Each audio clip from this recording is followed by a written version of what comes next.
નમસ્કાર મિત્રો, દેશ અને દુનિયાના તાજા સમાચારમાં તમારું સ્વાગત છે।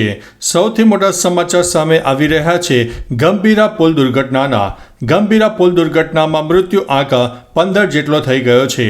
ગંભીરા પુલ દુર્ઘટનામાં મૃતકોની સંખ્યા વધી રહી છે। જિલ્લા વિકાસ અધિકારી મમતા હીરપરા દ્વારા આ અંગે માહિતી આપવામાં આવી છે। મહીસાગર નદીમાં વધુ 3 મૃતદેહ મળી આવ્યા છે। બ્રિજ તૂટવાની દુર્ઘટનામાં 5 લોકોને બચાવી લેવામાં આવ્યા છે, જેમાંથી 3 ઈજાગ્રસ્તો SSG હોસ્પિટલમાં સારવાર હેઠળ દાખલ કરાયા છે, જ્યારે 12 મૃતદેહ પરિવારને સોંપી દેવામાં આવ્યા છે। મિત્રો, અન્ય મહત્વના સમાચારની વાત કરીએ તો પુલ દુર્ઘટનામાં 4000 લોકો બચાવ કાર્યમાં જોડાઈ ગયા હતા। વડોદરા પાદરામાં મહીસાગર નદી પરનો ગંભીરા બ્રિજ વહેલી સવારે ધરાશાયી થયો, જેમાં 15 લોકોના મોત નીપજ્યા હતા। આ દુર્ઘટનામાં પાદરા તાલુકાના યુવાનોએ માનવતાનું ઉદાહરણ આપીને બચાવ કાર્યમાં જોડાયા હતા। 4000થી વધુ યુવાનો આ બચાવ કામગીરીમાં જોડાઈ ગયા હતા। મિત્રો, અન્ય મહત્વના સમાચારની વાત કરીએ તો ગુજરાતની મોટી દુર્ઘટનાઓ જેમના ઘા હજુ રૂઝાયા નથી। ગુજરાતમાં તાજેતરના વર્ષોમાં અનેક મોટી દુર્ઘટનાઓનો સામનો કરવો પડ્યો, જેમાં નિર્દોષ નાગરિકોના જીવ ગયા। સરકારી બેદરકારી, સુરક્ષા અભાવ અને વહીવટીતંત્રની મંજૂરીના પાપે આ ઘટનાઓ બની છે। રાજકોટ ગેમ ઝોન અગ્નિકાંડમાં 28ના મોત, વડોદરા હરણી બોટ કાંડમાં 14ના મોત, મોરબી પુલ દુર્ઘટનામાં 141ના મોત, તક્ષશિલા અગ્નિકાંડમાં 22ના મોત, કાંકરિયા રાઈડ દુર્ઘટનામાં 2ના મોત અને આણંદમાં પુલ તૂટતા 15 વ્યક્તિઓના મોત થઈ ચૂક્યા છે। મિત્રો, અન્ય મહત્વના સમાચારની વાત કરીએ તો ગરાસિયા રાજપૂત સમાજનો આક્રોશ સામે આવ્યો છે। ગરાસિયા રાજપૂત સમાજના નેતા પીટી જાડેજાની પાસા હેઠળ કરવામાં આવેલી ધરપકડના વિરોધમાં ગરાસિયા રાજપૂત સમાજમાં આક્રોશ જોવા મળ્યો છે। ધરપકડના વિરોધમાં આ આવેદનપત્ર આપવામાં આવ્યું છે। આવેદનપત્રમાં જણાવવામાં આવ્યું છે કે ગુજરાતના અસ્મિતા આંદોલનના આગેવાન પીટી જાડેજા સામે સામાન્ય ફરિયાદના આધારે પાસા જેવા કડક કાયદા હેઠળ કાર્યવાહી કરવામાં આવી છે। મિત્રો, અન્ય મહત્વના સમાચારની વાત કરીએ તો 11 વર્ષથી બંધ રૂમમાંથી લાખોના બંડલ મળી આવ્યા છે। ઉત્તર પ્રદેશના આંબેડકર નગરમાં એક સરકારી આવાસનો રૂમ 11 વર્ષથી બંધ હતો। જ્યારે તેને ખોલવામાં આવ્યો ત્યારે અંદરથી 22 લાખ રૂપિયા અને 48,505 રૂપિયા રોકડા મળી આવ્યા છે। 20 જાન્યુઆરી 2014ના રોજ મૃત્યુ પામેલા અપર મુખ્ય ચિકિત્સા અધિકારી ડોક્ટર બ્રહ્મનારાયણ તિવારીના આવાસને તેમના મૃત્યુ બાદ સીલ કરી દેવામાં આવ્યું હતું। રિપેરિંગ માટે રૂમ ખોલતા જૂની 1000 રૂપિયાની અને 500 રૂપિયાની નોટોના બંડલ મળી આવ્યા છે। મિત્રો, અન્ય મહત્વના સમાચારની વાત કરીએ તો પંચમહાલમાં પાણીજન્ય રોગો સામે એક્શન। પંચમહાલમાં ભારે વરસાદ બાદ રોગચાળો ફેલાઈ રહ્યો છે। પાણીજન્ય રોગો સામે એક્શન લેવા માટે પંચમહાલ જિલ્લા પંચાયતનું આરોગ્ય વિભાગે મોટું અભિયાન શરૂ કર્યું છે। જિલ્લાના ગ્રામ્ય વિસ્તારોમાં 600 આરોગ્ય ટીમો કાર્યરત કરવામાં આવી છે। ચોમાસા દરમિયાન ઝાડા ઉલટી, ટાઇફોઇડ, મેલેરિયા અને કમળાના કેસો વધતા હોવાથી ફીવર સર્વેલન્સ ટીમ પણ સક્રિય બની છે। 27મા સપ્તાહમાં ઝાડા ઉલટી અને કમળાના 198 કેસ પણ નોંધાઈ ગયા છે।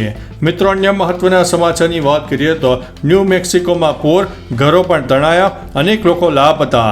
અમેરિકાના ન્યૂ મેક્સિકો રાજ્યમાં ભારે વરસાદ બાદ અચાનક પૂર આવ્યું। રૂડોસો ગામમાં આવેલા પૂરમાં અનેક લોકો તણાઈ ગયા અને ઘણા લોકો ફસાયા। રાહત અને બચાવ ટીમો સતત કાર્યરત છે।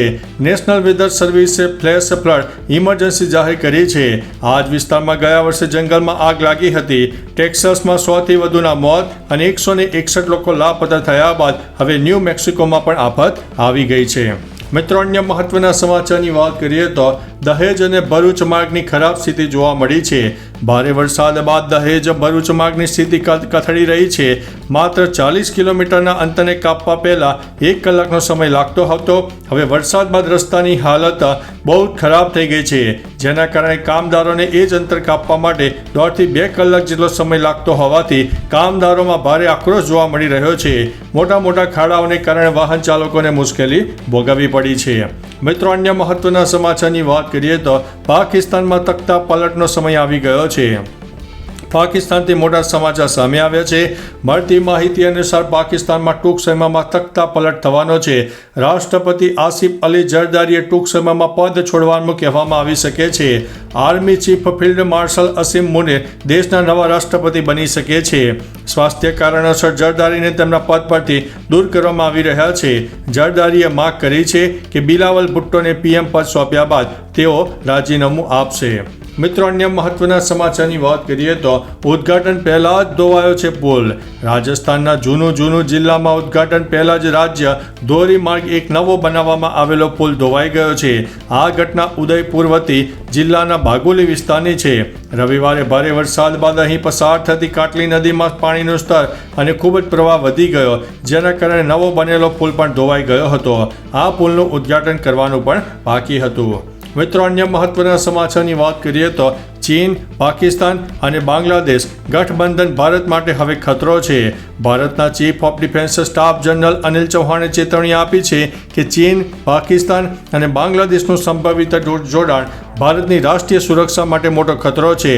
ભારતની સુરક્ષા આજે બાહ્ય અને આંતરિક બંને મોરચે દબાણમાં છે.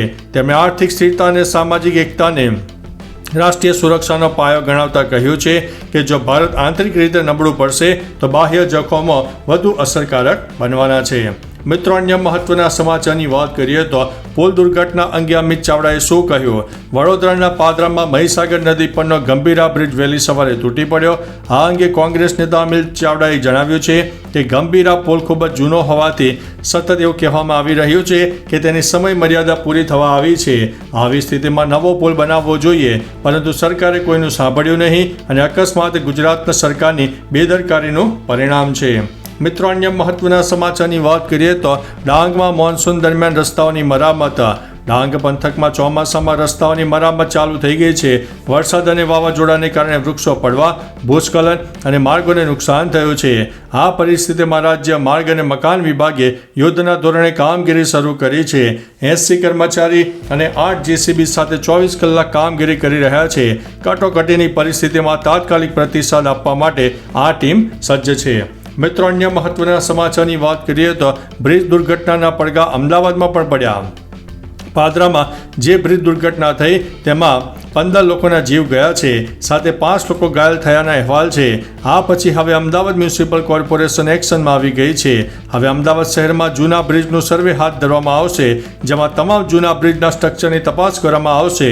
દરમિયાન જો જરૂર જણાશે તો બ્રિજનું રિપેરિંગ પણ કરવામાં આવનાર છે. મિત્રો, અન્ય મહત્વના સમાચારની વાત કરીએ તો મેવાણીએ પુલ દુર્ઘટના અંગે શું કહ્યું? ગંભીરા પુલ દુર્ઘટના પર જિગ્નેશ મેવાણીએ જણાવ્યું હતું કે વડોદરા અને આણંદ શહેરને જોડતો ગંભીરા પુલ ભાજપના ભ્રષ્ટાચારને કારણે તૂટી પડ્યો છે, જેમાં અત્યાર સુધીમાં 15 લોકોના મોત થયા છે.